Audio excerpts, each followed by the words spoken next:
So for this week, I wanted each of us to come up with what we think is a limiting belief that we have, and then break that down a little bit further. So where you think that original belief might have originated from, or that narrative, where it come from, how it affects your day-to-day life right now, and then how you can impose something to change that belief, or if it is affecting your life in a negative way, how can you flip the narrative so it affects your life in a positive way?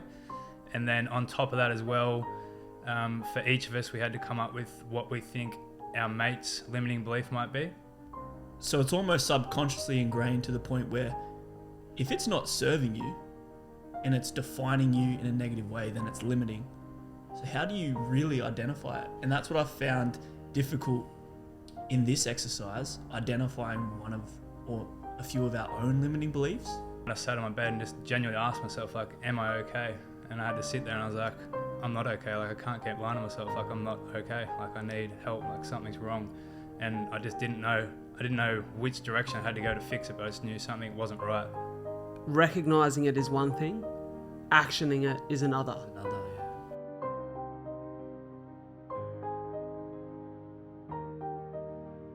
G'day. Welcome back to another episode of A Lot to Talk About. I'm your host, Bradley J. Dryber. Of course, you can call me Brad. To kick us off, I wanted to pay my respects and acknowledge the traditional custodians of Darawal country, the land on which we meet and share story on A Lot to Talk About. As a passionate storyteller, I recognise the rich history that story holds within Aboriginal culture. And I hope that as a people, we can use the power of storytelling to connect many cultures that now share this beautiful land we call Australia. We're here today, the three mates, myself. The three mates Kateers. I like that. Hey? I freestyled that. I like that. I've never said that before, but I've always said it. Go ahead, introduce yourself while you're on that freestyle flow. Oh shit, you put me on the spot here. Joey Soho, Joey Zoolander, Joe Plum. Pleasure to be here again. Absolutely have loved the last two episodes among the many conversations that us three boys have had, and yeah, excited to jump into this next topic and theme, which will be introduced by our second mate's Katir. Typhoon Phoony. So excited to get in this one today. Went for a walk on, I think it was Wednesday, just to discuss this topic a little bit more openly, and landed on the topic of limiting beliefs. So excited to get into this one. Yeah, definitely. I think the beauty of the three of us getting together is, like we've spoken about on the pod before, that strength of connection we have as mates already brings through a really vulnerable space for us to connect, converse, chat, bring up topics safely. And that will be part of what we do today, to not only recognise our own limiting beliefs or what we see as limiting beliefs, but open the floor to, the other two mates to address potentially what they may see as a limiting belief in you, which I know before has played a real role in helping me get through some stuff. When Foons and I have sat down for a coffee and, he's brought to the table a few things that he's seen holding me back in my life. And the beauty of that, and I guess for anyone listening, watching, if you've got great mates that come from a great place, when they share those thoughts with you, you can be vulnerable, you can connect with that. And maybe it doesn't hit. Maybe it's something you don't recognise or see in yourself. But if it does, it gives you the safety and the support to work through that. And for me, I've had that safety and I've felt that safety and support from mates and from you originally, Ferns, when you brought that up, to move through some of those challenges, which for me at the time was just seeing my CF as a badge of honour when I got on stage and done my work, but then seeing it as a limiting belief in connecting in a relationship. It's funny because that was probably maybe 9 or so months ago. And then, now 4 months later, or 4 months into, I should say, an incredibly loving relationship where I'm not being held back by that. So, just to elaborate that on a little bit. So I sat down with Brad and had a coffee, and we'd already organised to discuss limiting beliefs that we think we have about each other. And then I could just see it almost like clear as day. Like, you would always wear your CF as a badge of honour when you spoke on stage or speak about it in any form of your life, except when it comes to dating, you're very insecure about it. So I think me just bringing that to the light for you allowed you to see it in a different way. And I can't take credit for the relationship that you're in now, but you do the maths. I like that. You do the math. Yeah, if you don't mind me chiming in, I think the key, based off of what you've both just said, in order to be able to receive that, what feels like criticism, which in reality is just your friend illuminating something to you which you might not be capable of seeing. You know, a lot of our beliefs are just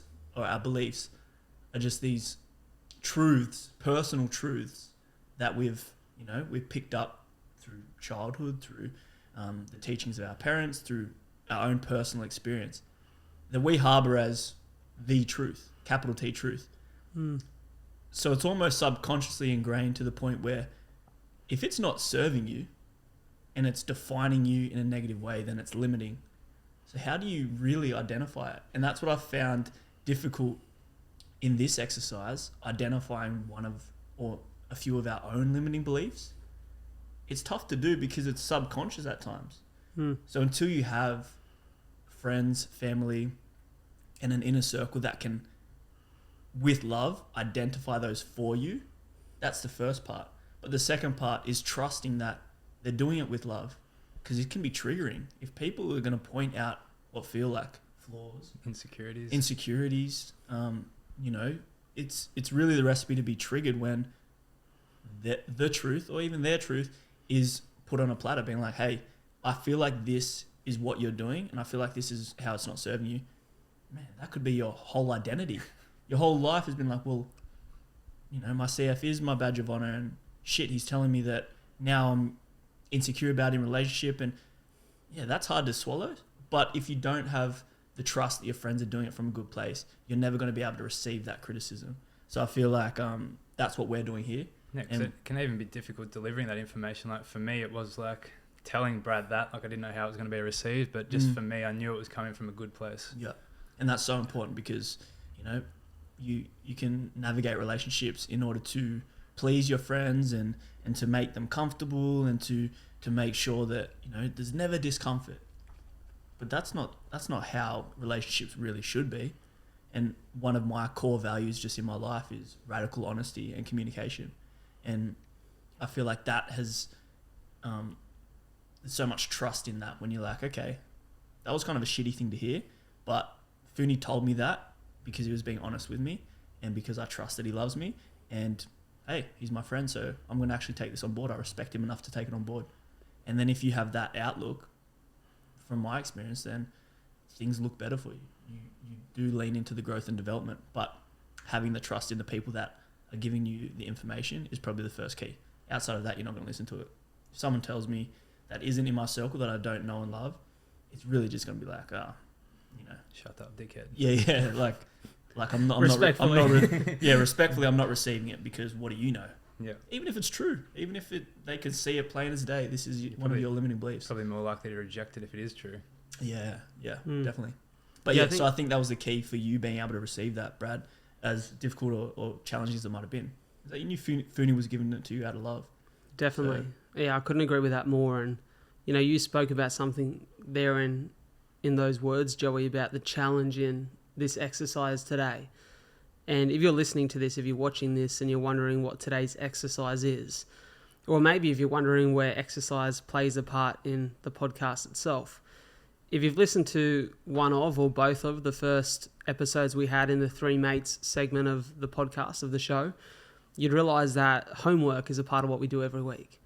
And we found that the homework, without too much context or without too many rules or regulations, allowed us all to bring a very unique perspective to the table about the day's topic. And I'm going to hand it over to you, Foons, because you formulated the homework for this week. So you can address what the homework is and then maybe kick us off with your answers. So for this week, I wanted each of us to come up with what we think is a limiting belief that we have, and then break that down a little bit further. So where you think that original belief might have originated from, or that narrative, where it come from, how it affects your day-to-day life right now, and then how you can impose something to change that belief, or if it is affecting your life in a negative way, how can you flip the narrative so it affects your life in a positive way? And then on top of that as well, for each of us, we had to come up with what we think our mate's limiting belief might be. So I suppose I can just jump straight into mine. Go for it. Go nuts. So I'll tell the story of when I was an engineer. I worked for a large corporate company, and I was very blessed that they had a massive training budget, and it was Are You OK Day, And this was kind of at the point in my life where, like, metaphorically rock bottom, like I was felt in my head, I was under a lot of pressure. Like I was always angry. Like I just wasn't happy. And I remember they had someone come and speak to us at work. And I remember like pretty hesitant to go to it. Like didn't really want to go to it, but I was like, oh, there's a free lunch. I'll go listen there. Maybe I'll take some in, but like not really in the mood to hear it. Can't really remember what she spoke about, the lady, but I just remember when I went home that night, I sat on my bed and just genuinely asked myself, like, am I okay? And I had to sit there and I was like, I'm not okay. Like, I can't keep lying to myself. Like, I'm not okay. Like, I need help. Like, something's wrong. And I just didn't know. I didn't know which direction I had to go to fix it, but I just knew something wasn't right. I didn't know what was wrong. I just knew it wasn't right. So I went to work the next day and had a chat with my boss, and he was like, when I was an engineer, we're entitled to three, you can go see a psychologist for three free sessions. So I just had a chat with him. I was like, how do I book in for these sessions? Like, you don't have to worry about me. I'm not at the edge, but like I could be better. Like I want to speak to someone. Mm-hmm.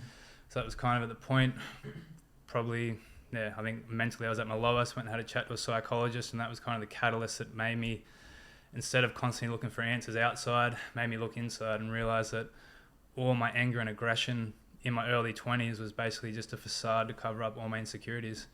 So that was kind of what got the ball rolling then. And then from there, I've kind of been on a quest to try, just get my mental health as good as I can. So as part of that, I started reading a lot of books and started realizing that a lot of my beliefs in my head, I was like, where did this even come from? Do I even believe this? Is this even real? How is this serving me? Like, how could I get better?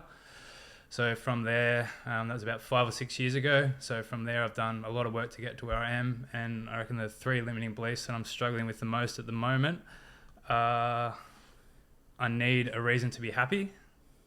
I've got a lone wolf mentality and self-love. So I'll elaborate on those a little bit more. So I need a reason to be happy. Like growing up as a kid, it was almost like for me to receive love, I had to achieve something external. So it always felt like my happiness was attached to external achievements. So in my head, I would not be happy until I did achieve something external. So that was kind of how it felt like I received love from my parents. Mm-hmm. So it was almost like for me to be 100% going after whatever goal that I was, it was like I would restrict myself from being happy until I achieved that goal. So I'd be more focused on it. But the downside of that is you're constantly miserable until you achieve the goal. You're happy for 2 seconds and then you go back to being miserable almost. Mm-hmm. So it's almost like the metaphor for life is like enjoy the journey. Now that I realize it's like be happy and achieve your goals. Don't wait until you achieve your goals to be happy, which sounds probably pretty cliche, but it has, like, in my mind, that has such a detrimental effect to my happiness. If you don't mind me asking, what was the kind of the reward for achieving the goals, and what were the goals that you felt like validated you? Well, anything. Like growing up as a kid, I raced motocross professionally, so it was kind of like my happiness was achieved through results through sport only. Like if I won, I was happy. If I didn't win, I would make myself angry so that I was focused on winning more. And did you feel like that was reinforced, like friends being happy when you're winning, or definitely everything, like even like marks at school, like all those kind of things. It kind of just, that's how at a young age I developed that. And as I got older, I realized like it's not serving me at all. And I was flicking through a book the other day, and I I wrote down my first limiting belief as I need a reason to be happy. And I was flicking through a book that I read like 2 years ago, and the first page that I flicked to, I had an underline, and this is what the underline was: make feeling good your expectation. You don't need a reason to feel good, you're alive. You can feel good for no reason. And that was the first page I flicked to. I was like, damn, that sums it up so well. Yeah. Can I just mention something that, firstly, I want to say the way you articulated the start of that was moving. Like for me to sit there and hear that, I connected with that, and it's made me think deeper about what even I wrote down today. But just what you're talking about there, I think so many people would relate to this feeling of needing to achieve, needing to have, to be truly happy. And I've heard Ben Crow, which if you've ever listened to the podcast, and as you guys would know, I'm a big fan of Ben Crow and the work that he does. Ben Crow's a mindset coach, and he often talks about how as human beings, we have 2 parts of ourselves, the human being and the human doing. And often we wrap our self-worth in the human doing, which is the result-driven part of who we are. Like it's the Brad driver that sits down as a podcast host as the Brad driver that steps on stage or the Brad driver that runs a marathon. And the challenge with wrapping up our self-worth in the human doing is it's great when we're achieving results because we feel fulfilled and we feel as though we can be happy. But when things aren't going to plan, then your self-worth falls away with it. You're just at the mercy of the results. Definitely. And he speaks about learning to and actively taking part in connecting our self-worth to our values, which is the human being. And that's been a huge learning curve to me. But as you know, as I'm sitting here hearing you say that, Phoons, I recognize that element in what you said so simply but so beautifully. Yeah, well, definitely what you're saying then summarizes exactly what I'm saying. Like my happiness was attached to something external that's somewhat out of my control. I do have control over it, but I don't have complete control over it. So it's like I'm basically stressing over stuff that I don't have full control over. Yeah. Yeah. So what you just said there, Brad, like aligning to your values. I'm thinking out loud. So as I just mentioned, you know, one of my core values is honesty. So you can't really do honesty. You have to be honest. For sure. So I like that. So it's like I'm doing honesty. Like I'm doing more honesty. No, you're not really. You can't do honesty. As a human being, I can just be honest. Perfectly and that's said. in my control. Yeah, You know, I like that. Like if you're living in line with your values when you go to bed at night, whether you're won or lost at whatever you're trying to achieve external, Yeah. if you've lived in line with your values, you can go to bed at night, put your head on the pillow, and you've done as good as you can. Yeah. You should be happy.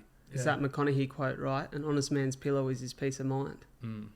It sums it up well. Yeah. I'll throw that back to you then, Phoons, to continue on. So my second limiting belief that I think I struggle with at the moment is lone wolf mentality. So growing up as a kid, I didn't feel like I had anyone that I could talk to or express my emotions to. So as I was growing up, I kind of was like, if anything's got to be done, I feel like I have to do it myself, which I think in its essence is a great strength, but it has like a glass ceiling. You can only get so far before you need to ask for help. So I think I can definitely notice that now in starting a business, that I can feel myself at the limit of the glass ceiling. Because think of any person that's achieved anything great in their whole life, they've never done it just by themselves. There's always a team around them. Like one person might get the credit for something amazing, but I guarantee you there's a team behind them that's helping them. That's something that I have struggled with, is like, if something's going to get done, I just do it myself. It's not that I think I can do it better than anyone else. It's just, that's just my mentality. I was like, fuck it, I'll just do it myself. So I think I've got to the point now where I need to get better at asking for help. So there's definitely ego involved with that. But now that I know that it's something that I'm conscious of now, I can work on it. Like, just when I get stressed and be like, oh, fuck it, I'll just do this myself. I just need to take a step back and then be like, no, ask for help. How do you think that aligns with what we chatted about last week with masculinity? Because that seems like a very, traditionally, quote unquote, traditionally masculine thing to do. Like, as I said, like I'll do it myself. I'll suck it up. I'll get the job done. Asking for help almost would have seemed foreign if you're living in an imbalance of masculinity. Yeah, well, I think, as I said at the start, like, it still has, in essence, it's a good trait, but you can only go so far. So I think, like, I don't want to get rid of that completely. Like, I still want to have that independence. Like, I'm willing to push myself into any situation, but also have the willingness to ask for help. Yeah, I think that's where, and when I was thinking about my limiting beliefs as well, I wrestled with some of them because they almost seem serving. You're like, well, that's a good thing to have, right? But at a point, it becomes limiting.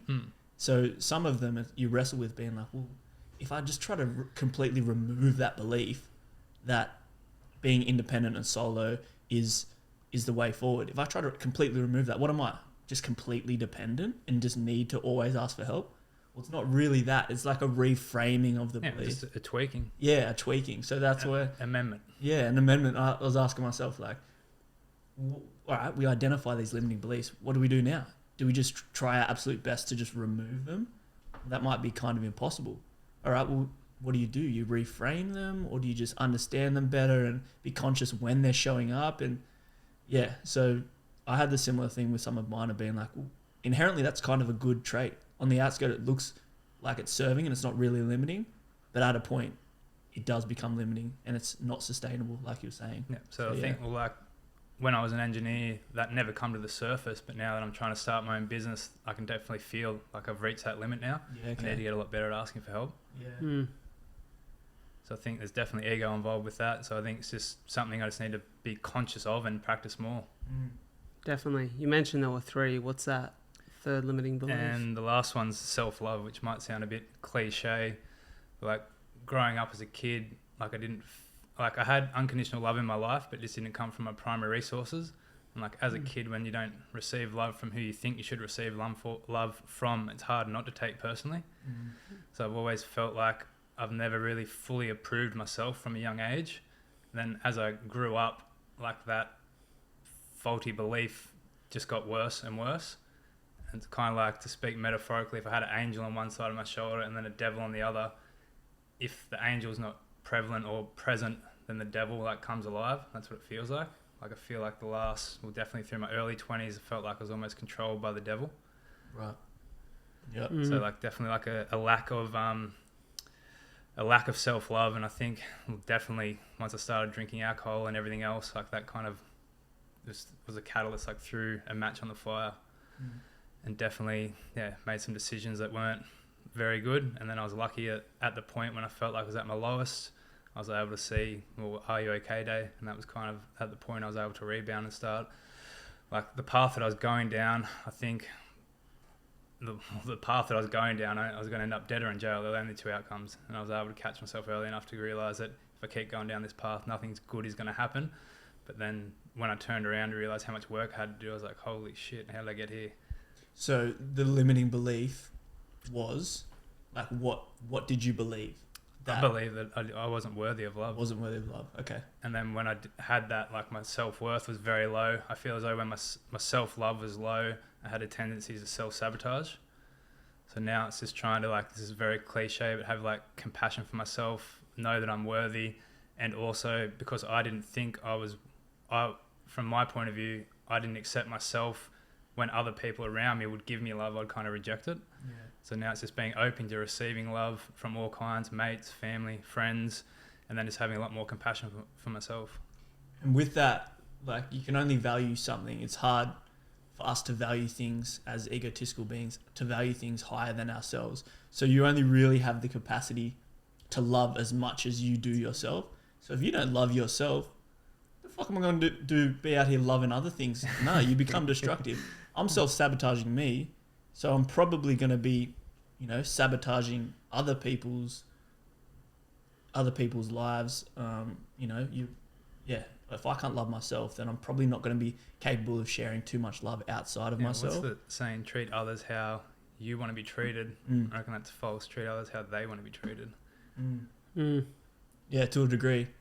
Because when you don't love yourself, when people give you love, you don't know how to accept it. Like I wanted people to treat me like shit almost, because that's how subconsciously I treated myself. Yeah, and that's like, sorry, that excites me. Only because it kind of reaffirms this belief system model, like core belief loop. I've been looking at it recently. Yeah, elaborate. And so, ultimately, our beliefs are self-fulfilling. So the belief that I'm not loved or I'm not worthy of love moves into the way you behave and the way you navigate the world, which, as you're saying, Ty, was like self-sabotaging, destructive, toxic. And so with those behaviors, the results you get are usually negative. Reinforce. Yeah, negative results to the negative behaviors, which then leads itself back into the belief, which is, well, I'm not worthy of love. And just reinforces that loop again. Which means the behaviors are shitty, the results are shitty, to tell you, yep, the belief's correct. And I think like every time I did a loop around, it burnt into my brain, that belief got deeper and deeper and deeper until I got to a point I was like, shit, I need to get out of here. Yeah. Like if you feel stuck. Yeah, wow. And there's so much power in that, because the only thing which is constant there, because the behaviors can change and the results can vary, but the belief, if it remains shitty or limiting or not self-serving, then your world's going to look like shit. Yeah, when you said like that, it just So sounds then like you change the belief. The belief's almost the foundation for change. That's the root. So I feel like that's what we're doing now, is we're trying to identify the root belief and then reframe that or add a new belief. And then guess what? Our behaviors will change naturally because that's what we believe. I believe that I'm a good runner. So guess what? I'm going to probably be out there running regularly. I'm going to be buying good running shoes. I'm going to be, trying to reinforce that belief. Good diet, not smoking. Good diet, not good smoking. sleep. And then the results, whoa, shocker. The results start getting good. My running times look great. And then that reinforces the belief that I'm a good runner. And then by design, I'm a good runner. And I believe that. And now it's positive. It's not limiting. So it's just that belief. If you can just catch that belief, rip it out at its core if it's not limiting, and then change it. Yeah. I'm excited. I'm kind of thinking and rambling in real life because it's just like, man, the belief is the key. What you believe it's true. So someone says, I'm not this. Well, yeah, you're not that. That's what you believe. You're not that. Yeah, like a quote by Jim Quick, he said, if you fight for your limitations, you get to keep them. Yeah. Ooh. You get to keep them. They're all yours. You're all those. If you believe you're a piece of shit, then yeah, you get to keep that belief. You probably will be. The crazy thing about this is I'm sitting here hearing this. It resonates so much. And every time I get on stage, the first lesson I talk about in my life is when my parents turned their back on the doctor that said my life would be ruined because of CF. They taught me the first lesson and the most powerful lesson I've ever learned in life, well before I knew it, that what you believe is what you'll become. And even in recognizing that lesson, even in understanding the power that's held within one part of my life, I still face the challenge of feeding these limiting beliefs. And I think that's almost the disclaimer that recognizing it is one thing, actioning it is another. And that's probably the thing that in some areas of my life, not all, but in some areas of my life, which I'll get into when I address my limiting beliefs, and I'm sure you guys will open me up to some of those that you see in me too. But it's actioning that is really important. Recognizing first, actioning. If I go to another Ben Crow thing, right, he talks about confidence. And he says that confidence relates to the ABCs. First, there's self-acceptance, then there's self-belief, then there's self-confidence. And it has to happen in that order. So it's first accepting or recognizing, in this case, what is a limiting belief, then creating the belief in a positive form, using that belief to then positively impact your life. And then through that reaffirming circle, the results allow you to have that self-confidence. It's so interesting. Yeah, the belief becomes concrete. Simple as ABC. That's it. That's all it is, baby. It's the alphabet. That's all it is. I'll ask Phoons, are you ready for us? Yeah, I'll take a back seat here now and you can go for it. I'll kick it off. That made it intense, Brad. I'm excited. Well, I'll kick it off. But I want to say before I kick it off, we spoke at the top of the episode around doing this from a place that's safe, doing this from a place of love. And man, sitting there hearing that, the audience will never truly understand. They can sit, they can listen, they can watch. But the people on the other side of this podcast will never truly understand who the three of us are unless they have a personal connection with us in our lives. And I would think that over the last couple of years, we've become very good mates. You're one of my best mates. And I would say that I know you pretty well. We've spoken about pretty much our whole lives, right? We've been very vulnerable as mates. The growth that I recognise in you, Phoons, sitting there hearing that, and like the way that you done that was so beautifully articulated and described and so thoughtful that I almost feel potentially a little bit ashamed about how I've gone about recognising my own limiting beliefs. I think you've done such a good job there. And I just wanted to celebrate that. I think, far out, you've got so much to be proud of in your own life. And that's why as I get into what I recognise, and I've sort of gone down the line of one, and maybe it relates to a few of the things that you spoke about. But I feel like you deserve to hear this because, as your mate, I want to see you have forward progress in life. So I've written this like a bit of a narrative. Phoons, a little while ago, you told me that you believe your true purpose on earth is to be a dad. You then recognise that you have to create a relationship in order to do that. I know that you've started to open yourself up to potential relationships, but I feel as though the frustration you hold within yourself for who you used to be is blinding you from seeing the man that you are now. I don't know anyone in my life who's grown as much as you have. The personal challenges you face would cripple most, but you continue to show up and put your best foot forward. Relationships are tough. They can challenge you. They require growth, compromise, selflessness, but above all, they thrive in forward motion. And I would say that the limiting belief I see in you is you don't recognize how far you've come. Well, it means a lot. I appreciate that. No, honestly, I think I see so much in you that as a mate has helped me through so much difficulty, and you potentially don't recognize that value that you've had for other people. No, like I do find it hard to pat myself on the back. So I appreciate that. No, pleasure. Joey. I remember. Yeah, I'll second that as well, Phoons. Like, we often we can contextualize how far we've come. You know, I started reading books, and now I'm doing singing lessons, and I'm meditating, and I'm doing these things.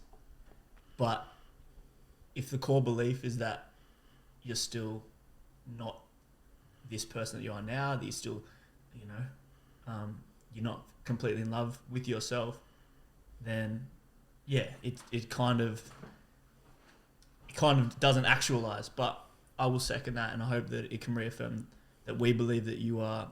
I don't know you before now, so it's hard for me to relate when you speak about the person you were. Yeah, but just, as you say that, like I previously in my early 20s, like somewhat identified as a bad boy. Like I kind of identified it and leaned into it because I was able to cover up all my insecurities with that identity. Yeah, gotcha. But now that I'm letting go of that identity, I have to let go of it and now and realize that I'm a normal human being and I'm vulnerable to human emotions. So like the hesitancy to let go of that identity is just based on the fact that when I get rid of it, I'm vulnerable like everyone else. Yeah, gotcha.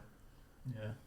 But no, I appreciate that feedback because it means a lot. I do struggle with giving myself credit for stuff that I've done, so it means a lot coming from another perspective. No, definitely you deserve it. Alrighty. And so, Phoony, I also wanted to say this out of respect for your situation and you know, and the people in your life, and not want to expose anything too personal, but based off of what you've spoken about as well, you've addressed a little bit of it already. So I wrote here, so Phoony, I think that you may be limited by the belief that you weren't fully loved as a child. And you mentioned there not being loved by the people that you felt like should have loved you. But with that belief that you weren't fully loved, I'd offer you to reframe the belief that the people who didn't love you, on quote unquote, who didn't love you, did love you, but they were maybe just incapable of loving you the way that you wanted to be loved and then that you needed to be loved. But they were doing the best that they could with what they had and what they knew. Oh, okay. So these people may not have known another love for themselves based off of potential love that they didn't receive. But the love that they were giving you was communicated in a language that they only knew how. So the belief that you weren't fully loved, I would like you to reframe with that you were fully loved, but in a way that just maybe didn't feel like you needed to be loved. I agree with that 100%, and it takes me back to a session I had with a psychologist. I just read the 5 love languages, and I kind of said like I didn't feel loved as a kid growing up, and then the psychologist basically said exactly what you said, almost to a T, saying you were loved, you were just loved in a way that you didn't receive love. So now it's like anyone born into my situation would have got the same treatment. It's hard not to take personal, but I can't take it personal. Like I know I'm an amazing person. If I think back to the person I was when I was 2 or 3, like I was an amazing person. I know that person's in me. It's just trying to overcome the false narrative in my head where just because I didn't receive love as a kid in the way that I wanted to receive love, my self-worth was based on that. Yeah. And I know it's a false narrative. It's just trying to rewrite that's etched so deep into my psychology and into my subconscious, just trying to overcome that. Yeah. Well, I think that's the work that's been done now. Yeah. You know, like you said, if you can acknowledge that etching in your psyche is what needs to be worked on.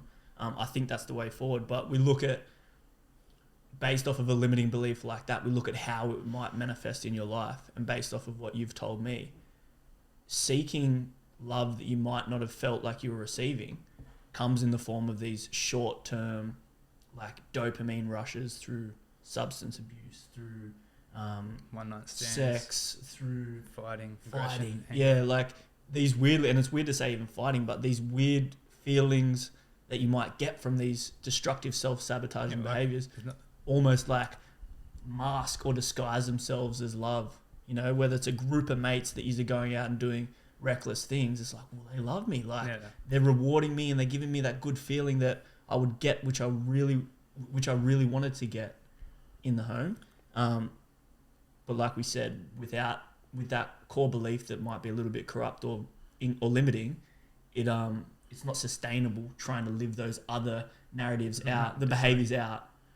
It's not sustainable. You can only go around that loop so many times before you start getting in trouble by the law. Yeah, and like you said, before you start getting in trouble with the law, or you lose yourself, or you end up, in prison or jail, it's like, and it's so crazy that one small limiting belief of, I'm not worthy of love, plays out to, in all these destructive ways. But that was one that I think... No, definitely. I really appreciate that feedback, boys. Yeah. Honestly, and you are, bro. You are worthy of love, and you do deserve to be loved, and yeah. I appreciate it.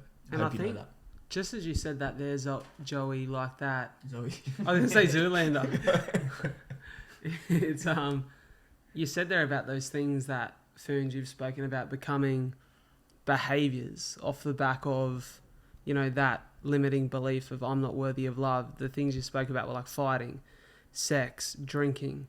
Those things are all part of the human doing, which then come back to that, you need to earn your love, or you need to earn, activity. Yeah, it's like the rewards that come through an activity. And whilst those rewards were toxic rewards in that world, coming back to those values that you hold for yourself is what will allow you to have love in the human being. So, yeah, I feel like that was a beautiful little segment. No, I appreciate it. Just reinforces what I already knew but didn't know enough. Like, it reinforces what I need to know. I appreciate it. And if you don't mind, I'll just tack on. I wrote a little thing. I guess this was just an insight based off of what I just mentioned. But I wrote here, I said, I think the beautiful thing that as we get older, though, is that we are better able to communicate and build relationships, that we can still develop the connections that we may have felt were missing as children. So with this, with the maturity, we can give space for those people in our lives to show up now, how we have now communicated we'd like them to show up. So the maturity allows this, but maturity also allows us to realize the unsustainability of those short-term fixes that we're mimicking the love. So, we can only sustain true worth, peace, and meaning if we reconstruct the belief from the inside out and attempt to address it. Because if we attempt to address it from the outside in with hopes that it will fix it, it's probably not going to work out. But we still can have time now and space, because, not to sound too woo-woo, but, people catching people at different points in their journey, they might not have been able to show up for you then. Same way as that we might not be able to show up for people now.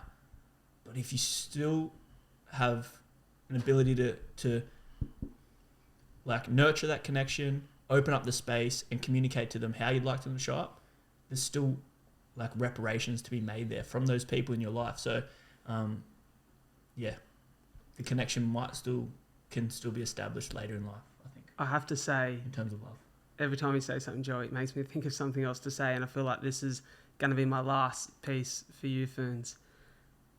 You spoke there about recognizing the past and how it allows us to show up in the present and the future for those people in our lives. And I think sometimes our pain becomes our purpose. And you spoke about your purpose, what you recognize as your true purpose in life, which may not come into play yet because you're not a dad, but you said to be a dad. And I would even add to be a loving dad. Because I think you recognise what has caused you so much pain up until now and will still challenge you in parts of your life. But I think the ability to hop on the other side of that and do that for other people selflessly, to be of service to a child of your own, I think that love that you have, that love that you're able to give as a dad, And I would say even if you just connected back to your values to give love to others, because you do that for us as a mate, I can see that so much of that being your purpose. And yeah, I think pain sometimes formulates the purpose that we hold in our lives. Definitely appreciate it, boys. Pleasure.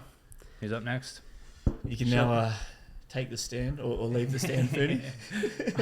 And I'll take it. And Brad can take the stand. I'll say that I struggled a little bit with this one. I think there are... Is that because you're perfect? Yeah, kind of. No, it definitely challenged me. It challenged me because, you know, as you spoke about, Foons, when we sat down the last time that we done this over a coffee, you know, I was in a time of my life where I sabotaged every potential relationship that was ahead of me because I felt as though there were challenges in my life that wouldn't allow me to have love. Insecurities. For sure, insecurities, challenges, fears of the future. And I'm now 4 months into an incredibly loving relationship that has re-inspired and reconnected me with the future purpose, desire to be a dad, to have children that I can love and look after and create a life so similar to what my family created for me, to, you know, to love someone else and to feel safe and as though I can be vulnerable with my partner.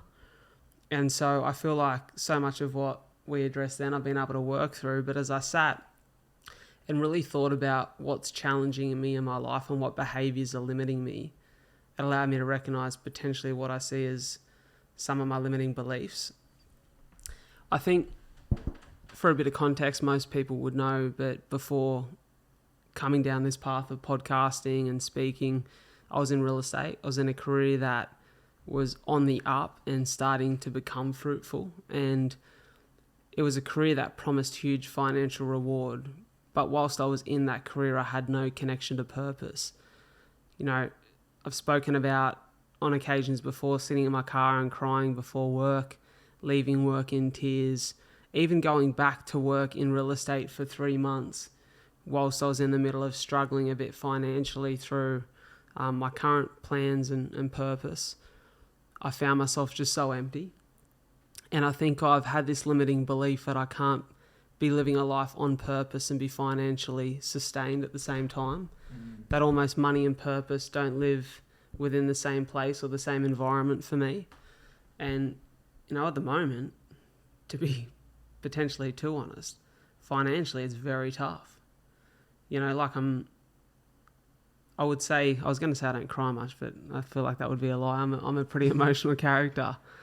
And, you know, I think the emotion, the vulnerability is a strength of mine, but I found myself when I was away on my trip with Soph, we were in Noosa for a couple of days, and some people might be thinking, why on earth were you on holidays if you're financially struggling? We were in Noosa for a couple of days, which was, you know, bought a while ago before we're in a, you know, tough financial situation, and then we're, you know, away at my dad's place, so we're staying for free.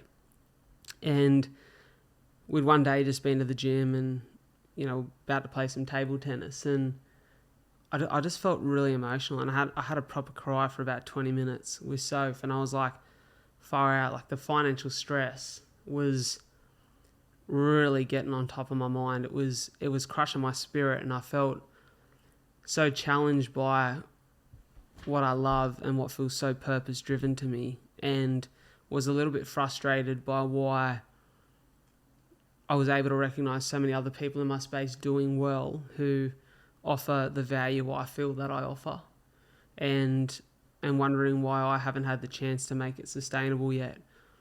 And then even to go a little bit deeper, and this might be potentially off track, but I was sitting on this dinner table with my mum and Soph just a week ago, and we're having dinner and speaking about parenthood.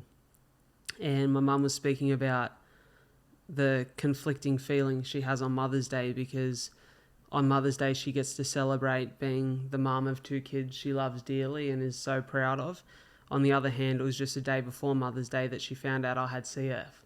And so she said my first Mother's Day was spent in tears because I was so stressed about what the future looked like. And, you know, we got a little bit emotional, and we spoke about those early years and the amount of work that her and my dad put into allowing me to be here and healthy. And as I got home, having had a really stressful day money-wise, I got really emotional with Soph, and I was like, not only do I feel so connected to my purpose, but I can't give up on this, not just because I know it's something that has the potential to impact the world at large, but because everything my parents fought for, everything my family fought for to give me the opportunity to be here doing what I'm doing today is just another one of those reasons why I can't give up on this. I need to find a way. And so I think the first limiting belief would just be that... Can I pause you there? Sorry. Yeah. Do you believe that? Do you believe that you feel so strongly about your purpose, that this is what you're supposed to be doing? I 100% do. And, you know, I think I have undeniable proof when I look at the last few years, the last 3 years in particular, that I've pursued this. Everything I've sacrificed from a financial standpoint, from a life standpoint to be here. Like, I left a career that I was deemed to be moving forward in. I sold the first property that I owned. I've sacrificed $130,000 to be here, and I still love it. I still wake up in the morning, think about what's ahead of me, and whenever it's connected to this purpose, I feel so inspired. The reason I ask you that is because you basically started with your limiting belief that purpose and financial success can't exist, but you've ended what you're saying, which feels more believable to me, that your purpose is the thing that you should 100% be doing right now. So it's almost a competition of which belief do you believe stronger. And the funny thing is, I sat there the other day and I looked at the calendar for the 2 weeks to come, and I just booked an incredible gig, which is for a not-for-profit charity, and I booked another gig to speak at Parliament House, and I was sitting down for some incredible podcasts. I'd just come home from a gig at a local high school, which went incredibly well, and I sat down and I looked at my calendar in front of me, and I was like, if it wasn't for the lack of finance right now, I would be living my dream life. And then I stopped myself and I said, I am living my dream life. I love it. And it's money, it's the stress of money that's making me feel like that's not the case. That it's the stress of money that's, for me, failure to see that what I've worked towards for 3 years is now the life that I'm living. I've got an incredibly loving partner, I've got loving friends, family. I'm doing what I know I'm meant to be doing. Yep. But it's money that's blinding me. And that's the crux of it.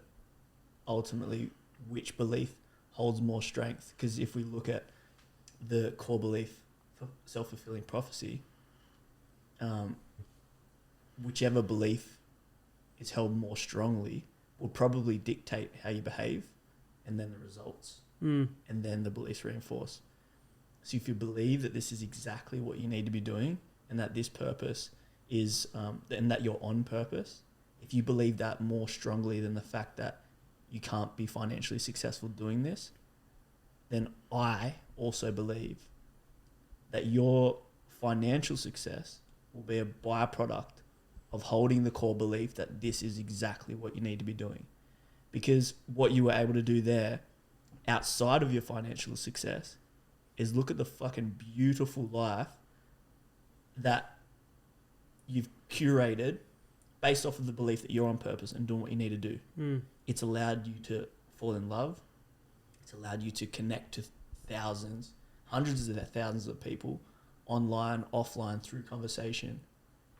The only thing which you feel like you might be falling short on is the finances. So then what's the alternative? Lean towards finances and give up the rest, which you did. Like, lean towards finances, compromise on the purpose and the belief that you're doing exactly what you need to be doing, compromise on that, lean towards finances, and watch your world crumble like it did when you were in real estate and not on purpose. It's like, what's the alternative? We can let the financial scarcity mindset gain a little bit of momentum and then become the core belief that, I can't be on purpose and rich and wealthy. Or you can identify it as just being like a thorn in your side and a nuisance and an obstacle, but it's not going to change the core belief. Yeah. Which I don't think it does, and that's why I asked you, do you believe that this is exactly what you need to be doing? And you do. So remind yourself of that. That you're not gonna give up this beautiful life that you've created and sell out, so to speak, to feel a little bit more comfy financially, because it doesn't actually feel like a better life. Like, I've stayed quiet during this because the two limiting beliefs I have for you are pretty much exactly on that topic. Yeah, well, it'll be interesting to hear it when you say it in a minute. The last thing I want to address, which is holds less weight now, because I have someone who I know loves me for who I am, for how I am, for the human being I am, as opposed to the way I look or what I have. And it would just be around like that I have to be attractive to be loved or admired or looked to in high regard. And I think as a young kid, I was a fucking cute kid. I recognise I was a cute kid. But as I hit puberty, and you start to go through changes, my skin was really affected, and I used to get really bad cystic acne, and it used to crush my confidence. Like, I was the most outgoing, confident character you'd meet, and then I'd have, cystic acne flare up, and you wouldn't hear from me for a month. Like, I would shell into my group of friends, I'd be quiet, and, kids make comments without thinking about what their actions are going to do to someone else's feelings or belief systems. And, that's part of being a teenager, unfortunately, for so many people. But my skin flared up so much that I would try to squeeze them, I'd try to cut them, lance them, and ultimately it led to some scarring. And then, like, I've got pretty big teeth and it gives me a big smile, but at times I don't love the way that they look. And there were so many things that come to, I don't love the way that my body looks, and I feel like a lot of my training is always catered to aesthetics, but because of that, I just get back into this negative loop of like, I need to run more to look better. And it's the reason I've actually started taking my Garmin off in the last 2 weeks and just running without it, because I want to run for the feeling it gives me, not for what it does to my body. And yes, I recognize that, I don't want to be, you have to somewhat at a degree, like I'd say I'm a healthy weight. I don't look like I'd want to look if I was sitting for a cover shoot of a magazine, but at the same time I'm healthy. And I think as long as you're in those healthy standards, you should be happy with where you're at. And even so, I think for me, just body image is a challenge, whether it be my face or my physique. But, I've been on a few podcasts, and what I do now is on camera or on stage in front of people. And I find that when I look back at the videos or the photos, I struggle with it so much. I'm so fearful of what angle I'm going to get caught at, how they're going to look, then what the audience would have thought of me in that moment. And, I was recently on a podcast called Life, Money and Love with Dylan Mullen. And it's 2 days after I'd done the 50K and there were bags under my eyes. I looked exhausted. I just had my head buzzed, and I didn't really like the way it looked, and I hadn't shaved because I got up and was running a little bit late that morning. And that clip, one of the clips from that podcast, done really well online, and there were heaps of people celebrating what I said in the clip. Nothing surer than a viral clip when you don't look your best. Yeah, exactly. Or when you're crying your eyes out. And it must be nice to have a viral clip. Yeah. I wouldn't know. And I'm looking at the comments, and everyone's going, what a thoughtful young fella. Like, to recognise what he's recognised in that moment, that's incredibly inspiring. And as I'm reading through those comments, the only thing I'm thinking is, God, I look bad. What must those people think? They must think that, God, you can't be inspirational if you're that ugly. Wow. Or you can't be, I can't admire, I wouldn't want to follow or take advice or find inspiration in what this guy's saying because of the way that he looks. Wow. And it's so weird, because I'm at a place where I feel so loved at home and so, safe in vulnerability. And Soph tells me all the time that, I love you so much. I think you're so attractive, all these things that your partner does to reaffirm your belief in yourself. But I struggle when it comes to work from that standpoint. I think that I always feel like it's going to hold me back. Because it's that limiting belief. Yeah, and I think... You can hear it, you can intellectualize. the core belief is like you don't believe Yeah. that you can be, valued if you're not attractive. So that would be my say. Wow. Based off of that limiting belief there, Brad, it's interesting because I'm a filmmaker by trade, but outside of that, I've done quite a bit of modeling as well. So in an industry where it's based on, standards of beauty, you'd be surprised at the amount of insecurity I hold when I'm being validated with money, with billboards and buses with my face on it. Like, so I'm being told objectively, you're attractive, this is what we want. But I'll still hold insecurities around certain angles, certain hairstyles, all of the things you mentioned, bags, pimples. And at large, the modeling industry, I would argue, has more insecurities throughout it when it's supposed to be the most beautiful people. Some of the people that I've met and speak about their struggles with insecurities with their beauty, and you're like, what? How? Like, what do you mean? So I'm not sure if it's just a human. Well, it is. It's a very normal human thing to be insecure about looks when a society almost has a look-based economy where it seems that the hottest people get the most attention, get the most money. It seems like that, especially with social media. But, I'd push back and say that is really not the case, because looks aren't the determinant of value. Looks are fleeting, because we're all going to get old. We could all fall victim to accident, injury, acne, whatever it might be. And yeah, that belief is something that needs to be eradicated, really. Reframed. What's the cheat code to accepting your vulnerabilities or your insecurities?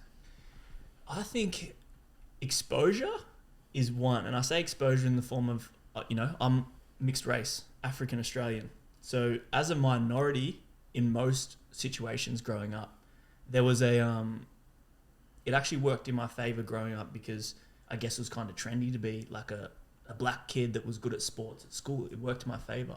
All the stereotypes. All the stereotypes. But I could see in family members of mine that... I've seen him in Speedos. Not all the stereotypes are true. Come on. And so family members of mine, that it might not have served them being, the minority black girl. It wasn't really as popular as being the minority black boy. But to have the exposure that's beautiful. When I went to Ghana, being the same body shape as me, as my family, like that was the majority. And it was the beautiful standard. And there was no ostracizing, there was no name calling, there was none of that, because that was the beautiful standard. And it sounds a little bit silly, but I remember when I was growing up, like through puberty, I would always think, I've got really long arms and skinny long legs. None of my friends group had long arms and skinny long legs. And it was kind of like this body shape that I didn't really have much exposure to other people who had this similar body shape. So I'd try to wear clothing that didn't really fit me, that was the cool clothing that my friends were wearing, but it just wasn't working for me. I couldn't find my place. And then one day I'm watching the NBA, and the coolest of the cool guys are walking down that tunnel in these fashionable outfits that are accentuating their long legs. They're in these like really clean cut, tailored pants with a shirt tucked in. I didn't used to tuck my shirt in because it make my legs look longer. So I'd have to tuck my shirt in and sag my pants so it didn't make my legs look longer. Now I'm getting exposed to, damn, they're cool as shit. And they got the same body shape as me, the body style as me. And then with that exposure, I was like, let me lean into that, because I can never be short, stocky, and jacked. I can be long, athletic, and lean, because that's me, that's my body shape. And just, I guess it was that acceptance. That was the first thing, the self-acceptance that this is my body shape, this is what I was given. But then the self-belief that actually, like, believe that this is like a good, like, body shape. I love it. And then the self-confidence. I fucking love my body now. It's like how to look good naked. Like, I love that. Yeah. But it wasn't always that. It was weird and confusing for a stage, especially through teenagehood, of being like, man, I've got skinny legs and now I celebrate. I'm like, yeah, my legs are skinny as shit, but guess what? They can run marathons. I've done some awesome things on these skinny little legs, and that's what I was given. And I'm like, hell yeah, celebrate my skinny legs, skinny long legs. Well, I think we see, as human beings, we see confidence on the surface of an Instagram post, a TikTok, an athlete that's sitting on the cover of a magazine, and we almost feel as though, or think, which is so weird and so foreign because we know ourselves, we think and see that, oh, they must just be confident. Yeah. They must How just can they not be? have that swag because that's how they are. Or, they must just walk around and feel confident all the time. But like you said, sometimes even in the industry of modeling, and probably especially in the industry of modeling, they feel that insecurity, they feel that shame, that lack of acceptance, that not enoughness, that narrative that I've seen and identified in me far too often. And yeah, forgetting that it's the ABCs and the A and the B becomes before the C. And so, yeah, definitely I have to recognise that. Yep. I hand it over to something you that might boys. help your mindset a little bit is the people that are giving you the criticism. These are probably people that aren't, like, you're accepting criticism from people that you don't admire.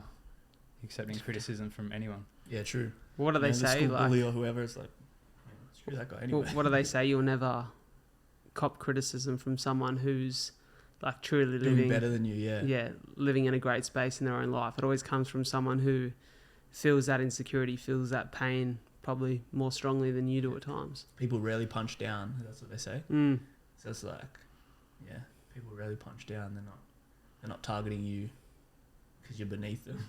Yeah, so to speak. All right, well, I'll jump into the limiting beliefs that I have for Brad, which pretty much tie into very closely to what you're saying. So I reckon you have a limiting belief around your mindset towards business. You've mentioned it before, saying like you're very talented in your field where you work, and you've said you've struggled to monetize it, and I believe that you have a limiting belief around your ability to monetize. Like, you say that you're not good at business, but I believe that's kind of where it stops. As long as you have that belief, you're never going to progress at getting any better at business. So simply changing that mindset doesn't make you good at business, but you're never going to progress while that mindset's prevalent in your mind. Agree. Yeah, that definitely strikes a chord, because I remember saying that to you at times before, that I don't, which is so foreign because I was in real estate for 4 years, but I almost think that during that time I just recognized my success as not like being a highly skilled negotiator, which is weird because if I look back at my results, I was good at it. But I almost just felt it was like just the way that I was as a person. I felt like just people just connected with me. It was more me thinking that people connected and felt my honesty as opposed to my skill set. And just, I've never recognized myself as a good businessman. Yeah, there's a big difference between working for another company and fitting into a wheel that they've already got set up. You're a great negotiator, you're working there, and a big difference between creating your own from scratch, which is what you're doing. Which is what you said too, I guess, with stepping out of a business and into your own work highlights those things that you find to be limiting beliefs. Yeah, I appreciate This that. reminds me of a quote. I'm probably going to butcher this, but I'll try it. The bigger your dreams are, the more the universe will reflect back what you need to work on. Say that again. The bigger your dreams are, the more the universe will reflect back what you need to work on. Yeah. So like trying to start my own business, like all the stuff that's come to the surface is basically my limiting beliefs around myself personally. It's not even really to do with business. It's my own limiting beliefs inside of me. But I hadn't put myself in a situation where I was stressed enough that they never come out. Yeah. I think that's an interesting point you made there, Phoons. Never stressed enough for them to come out. Through the Ned 10 challenge, which I won't go into context for. If you understand, you understand. But through self-reflection every day when I was doing those videos and having those conversation points, one thing I asked myself is, what kind of man am I when I'm stressed, tired, challenged, when I'm facing adversity? Because it's easy to be the kind of human being or the kind of, for me, man I want to be when things are going well, because it's easy to live on your values then. It's like, who are you when shit hits the fan? And I think, true you. Yeah, and I think that's the stress of going out. And funnily enough, we can all somewhat connect on that because we're all self-employed. Yep. No, I love that. reflecting on what's the true you. Your true character is highlighted not in your best moments, really. It's easy to be awesome then. I think in The Last Dance, Michael Jordan says it's easy to talk shit when you're winning, talk shit when you're losing. Which kind of sums that up. Like, what person are you when you're stressed? Yeah, definitely. I appreciate that. And then the second one I had is this is something that you're working on now, but I just want to reiterate that you are doing a great job at this, and I think you have come a long way, but I think you need to keep going down the path that you're going, is your rigidity to how you being a podcaster should look. Like, I think you're so focused on the one prize, which you should be. You have to be if you want to be successful. But the perspective that I want to put in your head is to have bifocal vision. So that means one eye on the prize, which is you want to be the biggest podcaster ever, but then the other eye on the horizon, scanning for opportunities.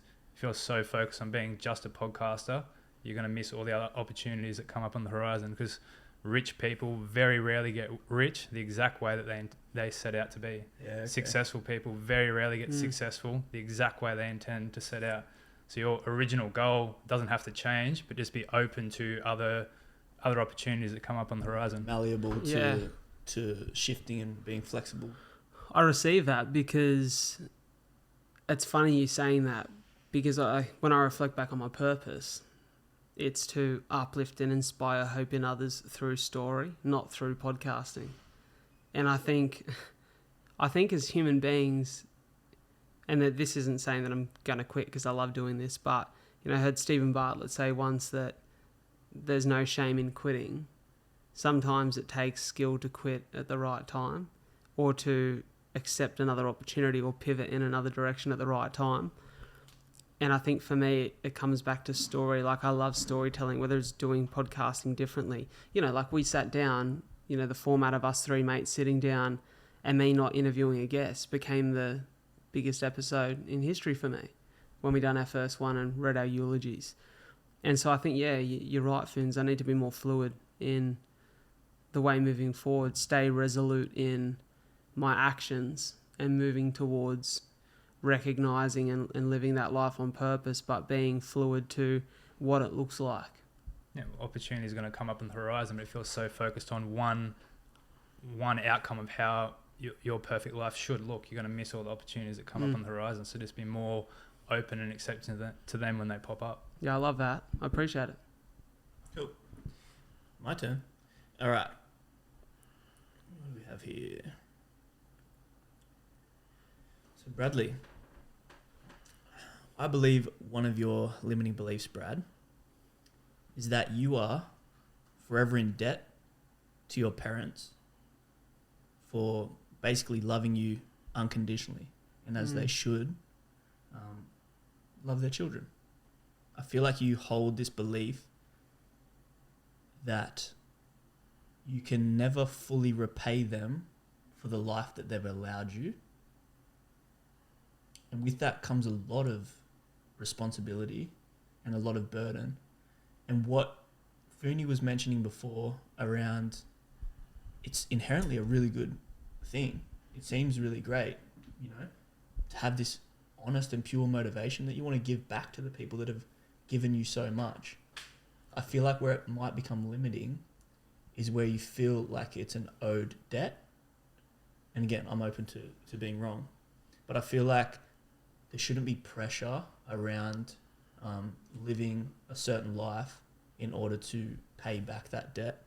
It should just be a gratitude, like really, really based in just gratitude. And I'm doing this not just for them, in order to show them that they made the right choice by walking out of that doctor's room, that they made the right choice in sacrificing so much for me. I needed to show them because they love you regardless and unconditionally. So the debt might not ever be paid, but that doesn't directly link with your value, because when you stumble, to think that you've not just failed you, that you failed your parents, that you failed your sister, that you failed these people that you feel like you owe a debt to, that's a big burn to hold, because we will fail. And to be honest, I haven't really seen you fail. Like you've really used this belief for so much good in your world. I would just hate for it to ever manifest in a limiting way where it defines you to a point where it becomes heavy and it doesn't become sustainable and it becomes a burden. So just saying that this is ultimately a debt that cannot be paid in full, and whilst closely can be masked as gratitude, when it introduces stress or creates unhealthy habits, it might be a limiting belief.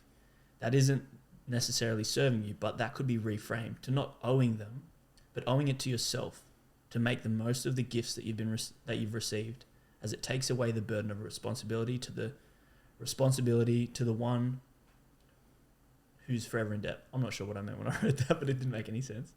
So the goal is not to remove the limiting belief to the point that it no longer exists, but maybe just be aware and reframe it that the debt isn't owed to them. The debt is owed to yourself, as it is all of us, that we need to use the gifts that we've been given with gratitude.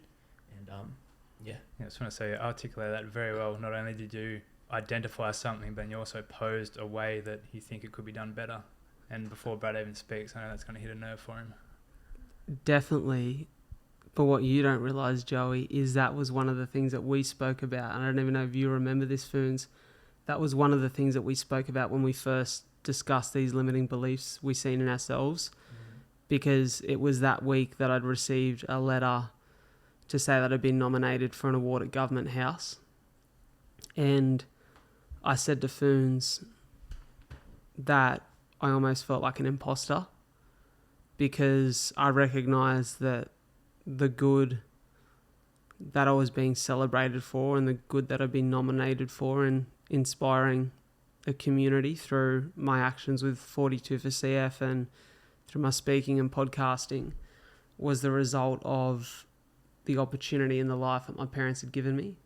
And part of me felt terrible and so selfish to go down and accept an award that I felt like they should have been given. Right. And I remember speaking to Phoons about it, and I'm going to get emotional here. Yeah. So I left that coffee that day and I went straight to the post office and I bought these 3 cards and I wrote 3 gratitude letters to my family. And I spoke about that in the gratitude letter, that I'm about to potentially win an award, and, you know, just even with nomination, I've been recognised for the good that I've done, but it's only because of you, and I feel like you should be there with me to accept this award. And I remember my dad said to me that for us, the greatest reward we can ever receive is seeing you living life without limitation, to be doing what you're doing. And because of that reason, I chose to go to Government House by myself, because I thought I need to see myself stand there on stage. I need to be there and be present and accept that award and be thankful for it. And to recognise that I've played a part in this, that at a certain point in time, their efforts as parents sort of handed the baton over to me, and now I'm in control of the way that I move forward. Absolutely. But it has definitely been a limiting belief, and I feel so much, and I do feel so much debt to them, because, you know, even just saying, like, I was sitting here the other night with Mum and I went home and I was so emotional because I was like, how on earth can I be selfish and feel like this is about me when it's about so much more? But it has to be about me, right? Like, it's a life I'm living now, and it's my actions that dictate my results.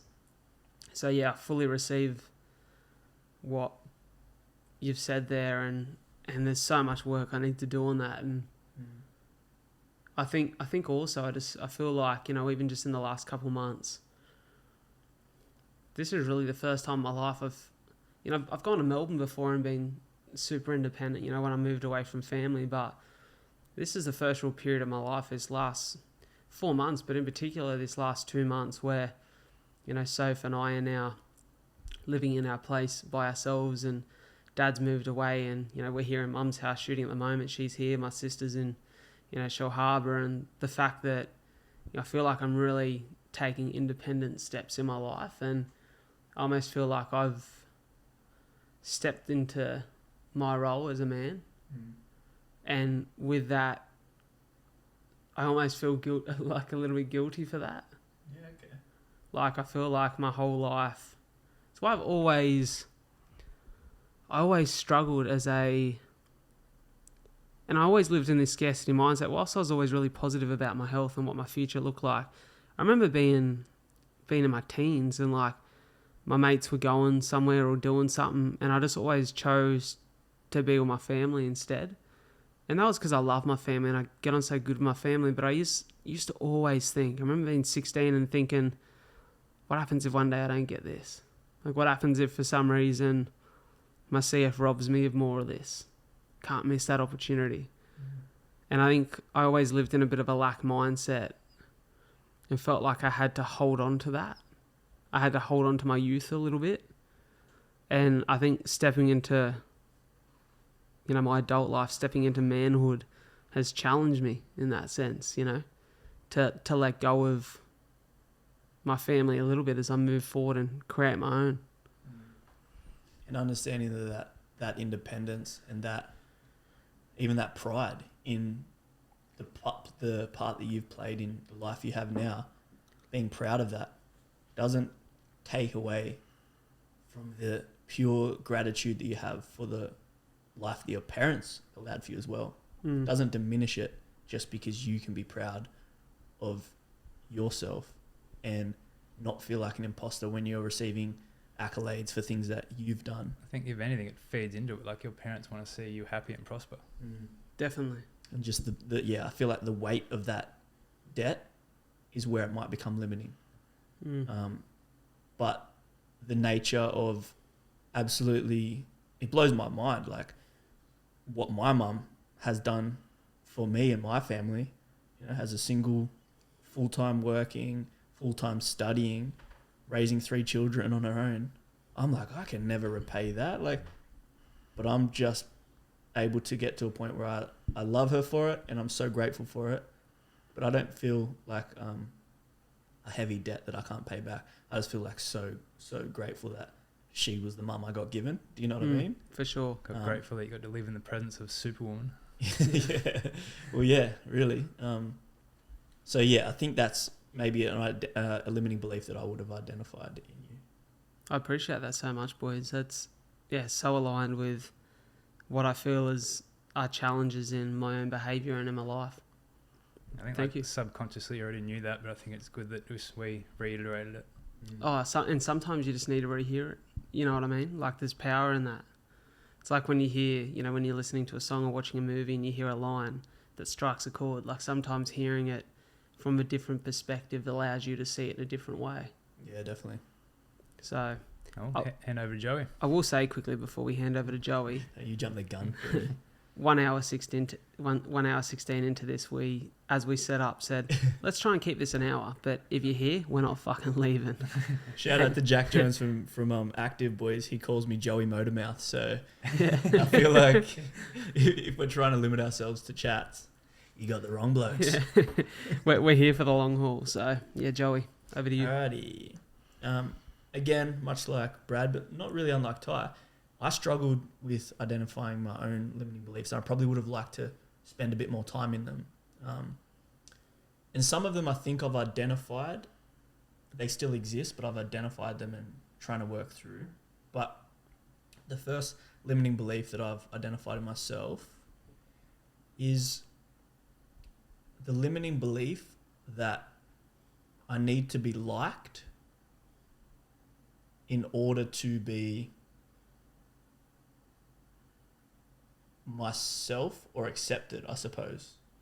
So would that be just to get my head around that so I understand where you're coming from, would that be almost seeking the validation from the outside before awarding yourself the acceptance on the inside? I do think so. I think it's way too closely related for my liking that if it's not accepted, praised, patted on the back for the things that I do, then it's still good and valuable and worthwhile. And that, to me, shows up not just in my work, being like, well, I hope this is received well, I hope it gets the views. It's not just received in the way I portray myself in the world with fashion. I hope people think it's cool. I hope people commend me for being funky or fashionable. But it also shows up, I guess, in the way I interact with friends and people and everyone, wanting to be the guy that opens the door for the lady so that he gets the compliment of opening the door, wanting to be the happy, nice guy so that he is liked and he's likable and he's a good person to be around. Because if I'm not liked, then maybe I'm doing something wrong. But again, being liked puts the control in the hands of another person. Because it's something, again, I think identified it as a really positive trait growing up, likability. Like I can confidently say I could be in a room full of 60-year-old investors talking about personal finance, or I could equally be in a housing commission estate playing basketball with some people, some young teenagers. And I feel like I could mold and chameleon myself enough to be liked in both situations and then be like, okay, cool, I'm doing good because I'm liked by everyone. Not many people in my life have not liked me. But where it becomes limiting for me is that it might stop me from having my fullest expressions in authenticity and integrity and honesty because I'm too concerned about it being received and liked well than it being me expressing just me, because this is me in my fullest expression. And so I have like a little bit of a mission statement or a purpose statement for me, which is about living a life in integrity in my fullest, most authentic expression. So it's kind of vague, but it's almost attacking things being like, to my core, is this me being authentic and living with integrity? It contradicts, this limiting belief contradicts that purpose because it allows room for other people's validation to be whether I'm living it authentically or not. Because there could be things that where I'm living authentically, but it's not liked. Am I able to do both, or is it limiting me being my fullest expression of myself? Because it might make people uncomfortable. It might not get the accolades. It might not get received well. And that's something I wrestle with, being like, well, you know, are people going to like it? Are people going to like me? I think, can I jump in there? From an evolutionary standpoint, likability, from an evolutionary standpoint, we lived inside the box of survival. That was our headspace, our desire every day to survive the risks, challenges, threat of the outside, which then means that likability, connection to a mate, connection to a tribe, aka protection, allows us to survive. But in modern society, we are allowed to and have to give permission to ourselves to step outside of the box and think less of survival and more of how do I thrive. It's less survive, more thrive in modern society. And I think it's that evolutionary mindset that requires likability that so many of us fall victim to that. I like that you say that, you know, you turned it into survivability, because as I reflected on where this, you know, this trait of likability became so valuable to me was maybe, you know, as a young brown boy, I grew up in a small country town just south of Goulburn, and I vividly remember one encounter I had with a kid on the playground. And kids on the playground can be cruel, like you were saying. Kids on the playground giving you shit about your looks. Ultimately, I had the same experience where it was, I can't trade Pokemon cards with you because you're black. Full stop. And this, to me, was something which I'd never really, up until, you know, 8 or 9 years old, I'd be like, I'm black? What do you mean I'm black? I'm just a kid at the same school as you. Until it was identified that I can't trade cards with you because you're black. So that became like, well, I can't change my blackness, but how can I still survive socially here?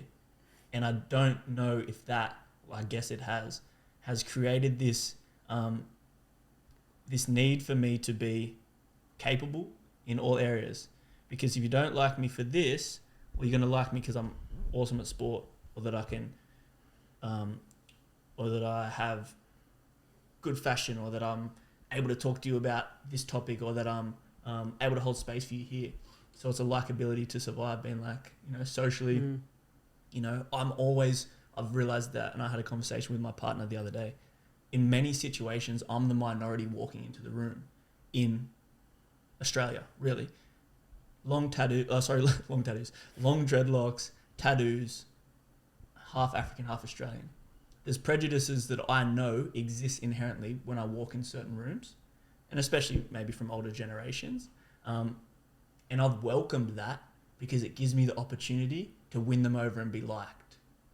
So let me be the kind of rugged looking urban black boy, but by the time I leave that conversation, I'm getting the job, or I'm winning the interview. He's actually, wow, he's really well spoken, he's nice.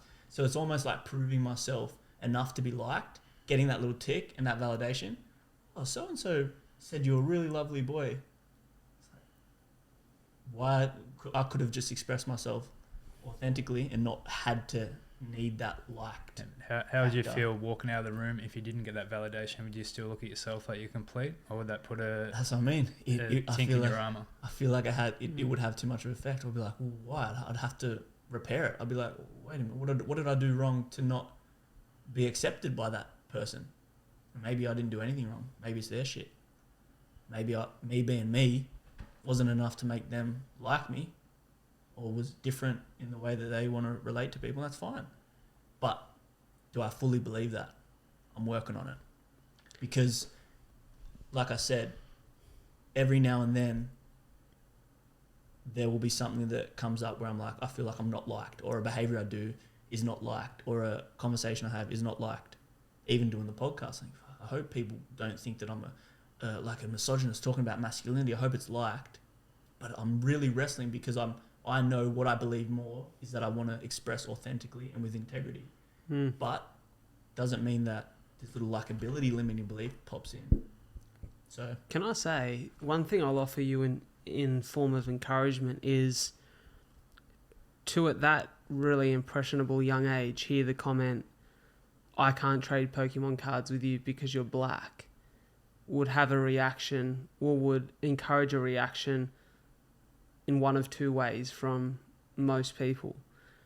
And I think most people in that moment, hearing those words, would retreat from the light, step back, be seen less, be heard less, try to blend into the surrounds, as opposed to what you did, which was step into the light and step further into full expression and try to win over the room. So I'd encourage you in the sense that you weren't discouraged by that, but you were motivated to win over, to step into the light, to challenge yourself, because it takes courage to step outside of and win over the room.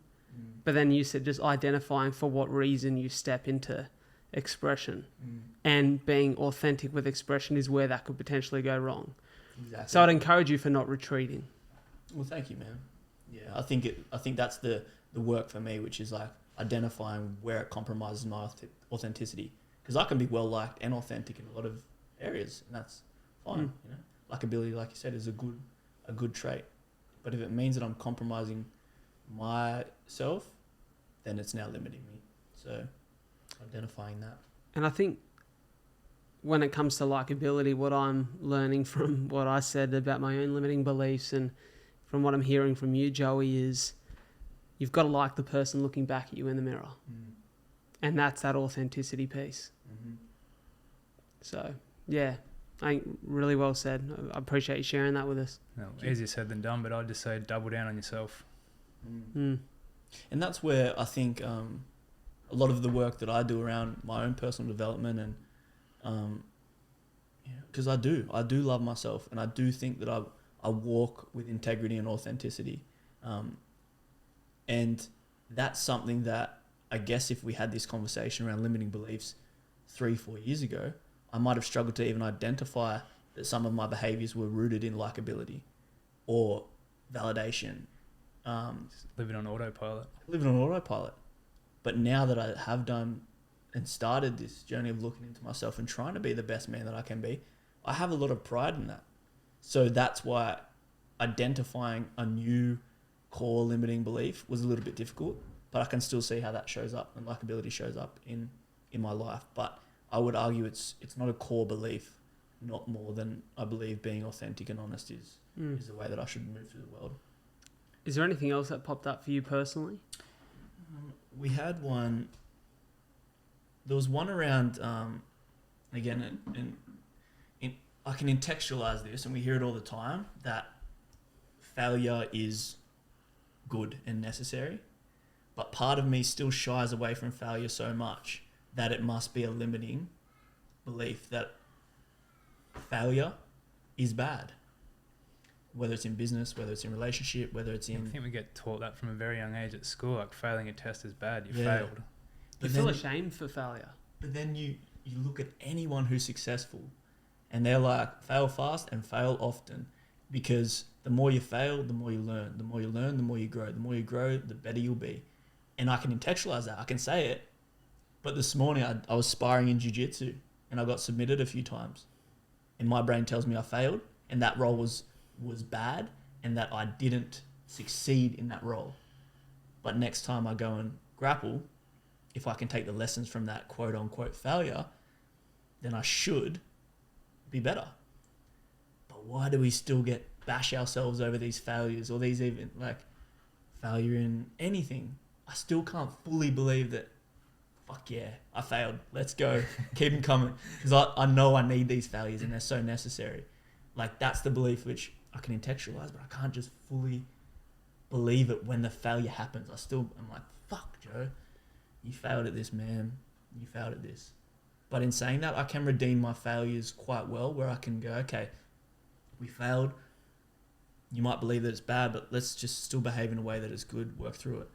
But I think where that maybe limits me in my life as well is that having the belief that failure is bad means that when people I love fail me or make mistakes by me, I tend to associate that as a bad thing, and it's hard for me to not take it personally, not see it as an opportunity for growth.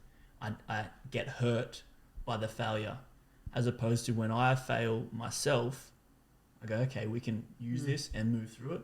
But when I feel hard done by or failed by other people, it's a difficult thing for me to see in the same light, and it becomes limiting. It hurts and it creates trauma, and the people who might have done wrong by me, they really feel it, and it doesn't feel serving anymore. I would argue that failure only exists in the realm in which you leave or stop actively pursuing the thing you failed at. Like, you think about it. Can you really fail in something that you rock up to do again tomorrow?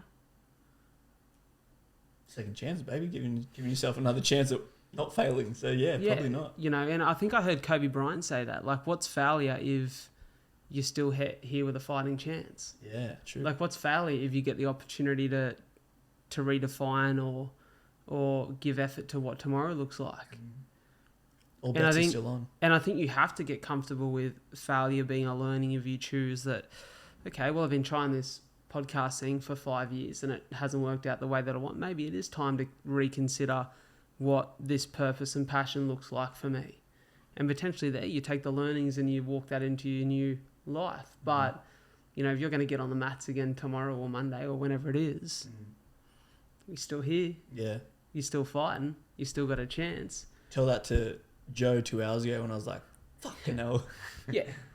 I've lost this role. I've failed it. You know, so I can contextualize that the failure's good, the failure's great, but it still hits me to a point where I'm like, it's limiting me. It's ruined half the day because I've failed at that thing, or Well, tell that to the Brad who's at a Spotify event on Thursday night and people are talking about numbers.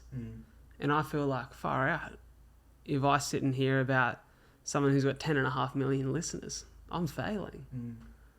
But here we are again behind Still the in mics. the game, baby. And you know, but I recognise that exactly what you're saying in the moment. It's hard to to hold the higher view, to take the higher road with yourself. You know, it's like we said, realizing is one thing, actioning and living true to that understanding is another. And I think the limit in the belief becomes like when it defines you. So I know my failure in the role this morning, or my failure in whatever it might be, I don't feel like I'm defined by that. But then when someone fails me, I feel like I define them by that failure a little bit. Well, you failed me, and what you did was bad, and yeah, I almost don't show the same grace. So yeah, and I know there's layers to that, but I'd like to try to extend that failure as a bad thing to not just accepting anything that's done wrong, but really like introducing the idea that this is a growth opportunity for the ones that I love and the ones that love me. The seeming failure isn't that, and I'm not going to define you by that failure. If I honestly know that there was no malice or malintention in it, let me see the failure as something that I don't need to define you by. I'd say, well, I'll ask you this question and just tell me whether this feels accurate. Would you say that failure is harder for you to grapple with where it's out of your control? Because to me, it sounds like you don't allow failure to define you in the areas of your life in which you control your effort, but in the areas in which you have to cede control to someone else, be it someone in your life who could potentially fail you, that failure hits hard. Absolutely. It almost sounds silly saying it out loud because it's like, I can't control that. But it definitely holds more weight. It sounds silly, but it's relatable to all of us because there's so many areas in my life where I completely get what you mean. Yeah. That's a couple of my limiting beliefs. The floor is yours, gentlemen. Phoons, you can open it up. All right. So this one for you, I don't know if it's going to hit 100%, if it's going to hit or not, but I'm willing to be wrong for the chance that I'm right. Take aim, baby. Take aim. So I think you're a very humble person, and being humble is a noble trait, but I think your humbleness might impose a glass ceiling on how successful you can be. Have your humble beginnings impose a glass ceiling on how successful you can be. For the people that are listening to this and not watching and don't see how attractive Joey is, no, like my thing is why aren't you modeling for Calvin Klein? Why aren't you shooting videos for Drake? Like, I want you to shoot for the stars. I want to see Joey grabbing the bull by the horns. I want to see horny Joey. I want to see toey Joey. I want to see you shoot for the stars. Before you answer this, I can't believe how aligned that is with what I've written, almost in similar words. And so I want to read mine so we can double down on this and then hear your response, because I feel like Phoons, I sat and really thought about this, and the same thing. I was like, I don't know how it's going to hit, but hearing you say it, I just felt like I need to repeat it. And so, Joey, I've written... I think you're doing your looks a disservice by not modelling for Calvin Klein. You're doing good. I want to see you do great. I feel and align with that so much, Phoon. So I've written, Joey, you don't recognise the value that others see in you. I feel as though you aim your sight at sustainable targets and settle for close enoughs and on targets instead of reaching for the stars and setting your sights on the bullseyes that may feel distant. I've always said it. In what world does Joey Plum not have 1 million Instagram followers? And I don't know a human that's cooler, has more class, and the variety of talent that you do. And I just double down on what you say there, Phoons, because... That's the 1-2 punch. Bang, bang. It blows my mind what you're capable of. And you see these little specks of it as you do things. And you see what you are, as Phoon said, so humble about. That to me is, I think if I was you, I would be ripping down barriers. I would be, man, if I was you, I'd be fucking Spider-Man slinging from level to level instead of taking the lift or the stairs. Yeah, okay. And I almost feel like at times you don't even press the button to take the lift to the next level. Use those long arms. Yeah. And I think that is, we've spoken about before, being content with where we're at in life. And I think amen to that. But I think you can be content with where you're at. You can look at what you have and how far you've come and feel proud of that. But man, I see so much potential in you. It's not even funny. Untapped. Yeah. Well, I really appreciate that, boys. Like, that's... Oh, the reason I said, well, I don't know if this will hit or not, because you could say, I'm content with a normal life and there's nothing wrong with that. But just from my perspective, I can see you have so much more potential that hasn't been tapped. So I want to push you in a direction that I think is ethical, that you can achieve greatness, like shoot for the stars. Yeah. Well, like those words are really touching, and it's interesting to hear because I feel like I am reaching, but I'm also super happy with the life I've created for myself. And this is where I ask myself the question, well, what does modeling for Calvin Klein require of me? Does it mean that I need to, in order to get to that stature? Or what does shooting a $300,000 music video require of me to quote unquote be hitting the next levels and being up there and fulfilling my potential? Well, it would require of me certain things which I might not really value, might not want to do. So for me, the feeling of freedom, the feeling of being self-sustained and independent, I have now. And through my work and through the way that I live, and I feel really proud of what I've done through, filmmaking and modeling for the last, 10 years, and being able to go like, I'm a self-made man. But the start of this year and towards the end of last year, I did start to have this feeling of like, all right, I want to reach a bit higher. I'm 28. It's like, let me hit the next level to have a bit more of a, just like hit the next level. But to me, that looked at, well, maybe I want to own a house. The idea of owning a house to me was like completely off the table.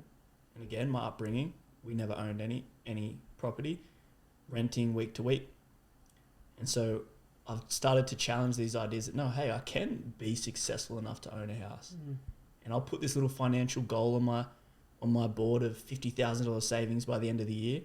And I'm like, there's not a chance I'm getting there. But initially I had $20,000 savings by the end of the year. And then we're sitting here, it's like, 20 seems achievable, double it, and some.